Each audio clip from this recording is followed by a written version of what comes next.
নারীরা কাজা রোজা আগে রাখবে নাকি শাওয়ালের 6 রোজা আগে রাখবে? অনেক মা বোন আমাদের কাছে প্রশ্ন করে থাকেন। তারা বলেন, হুজুর আমাদের তো কিছু রোজা কাজা হয়ে যায়। আল্লাহ পাক রব্বুল আলামিন নারীদেরকে, মা বোনদেরকে আল্লাহ প্রদত্ত কিছু অসুস্থতার সময় দিয়েছেন। সুতরাং যখন এই অসুস্থতার সময় আসে তখন তো রোজা রাখা যাবে না, নামাজ পড়া আল্লাহ পাক রব্বুল আলামিন ছাড় দিয়েছেন। তবে রোজা যেটা আছে সেটা তো অবশ্যই কাজা তাদেরকে রাখতে হবে, কারণ রোজা হচ্ছে এমন একটা বিধান যেটা একেবারে আল্লাহ পাক রব্বুল আলামিন ছেড়ে দেন নাই। যেহেতু সেটা বছরে মাত্র 1 মাস রাখতে হয়, যখন নারী অসুস্থ হবে তখন তারা রোজা রাখবে না, তবে পরবর্তী সময় রোজাগুলো কাজা করবে। তবে এখন এই রোজাগুলো কাজা করবে আগে নাকি শাওয়ালের 6টা রোজা আগে রাখবে?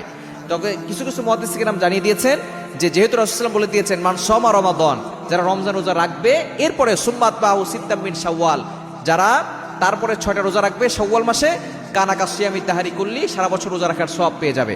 তো এখন কিছু কিছু মুহাদ্দিসিনে কেরাম বলেছেন যেহেতু রাসূলুল্লাহ সাল্লাল্লাহু আলাইহি ওয়াসাল্লাম বলেছেন আগে শাওয়াল মাসে 6টা রোজা রাখবে, অর্থাৎ রমজান রোজা রাখবে আগে, তারপরে শাওয়াল মাসে 6টা রোজা রাখবে, তাহলে আল্লাহ তাআলা সারা বছর রোজা রাখার সওয়াব দান করবে। তো তারা বলছে আগে তাদেরকে কাজা রোজা রাখতে হবে, এরপরে শাওয়ালের 6টা রোজা রাখতে হবে।